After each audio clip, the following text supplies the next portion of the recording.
तेलंगाना में इन दिनों इंतखाबी दौर शबाब पर है। सियासी लीडर एक दूसरे को तनकीद का निशाना बना रहे हैं। गुज़िश्ता रोज यूपी के सीएम योगी आदित्यनाथ ने MIM सदर असदुद्दीन ओवैसी को तनकीद का निशाना बनाया।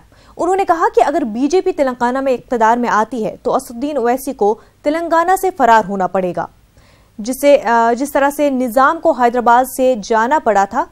जवाब में ओवैसी ने योगी से सवाल किया है कि वो कब से भागने की बात करने लगे हैं। असदुद्दीन ओवैसी ने कहा कि क्या बीजेपी, RSS और योगी के खिलाफ बोलने पर मुल्क से भगा दिया जाएगा। तेलंगाना में भारतीय जनता पार्टी की सरकार बनती है तो मित्रों, मैं आपसे कह सकता हूं, ओबीसी को यहां से वैसे ही भागना पड़ेगा जैसे हैदराबाद से निजाम को भागने के लिए मजबूर होना पड़ा था। ओबीसी की पार्टी हो, ये लोग भी केवल और केवल मुस्लिम तुष्टीकरण की राजनीति करके केवल अपने वंशवाद को बढ़ाने का कार्य कर रहे हैं।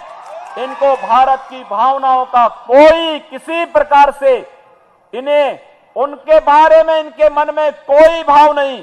बेचारे उत्तर प्रदेश के चीफ मिनिस्टर कह रहे हैं कि अगर तेलंगाना में बीजेपी की गवर्नमेंट बनेगी तो ओवैसी को भगा देंगे, जिस तरह निजाम को भगाए थे।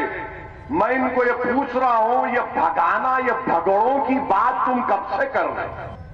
क्या बीजेपी के खिलाफ बोलना, क्या मोदी के खिलाफ बोलना, उसकी पॉलिसीज को क्रिटिसाइज करना, RSS के खिलाफ बोलना, योगी की नाअहली पर बोलना, तो क्या मुल्क से भगा देंगे?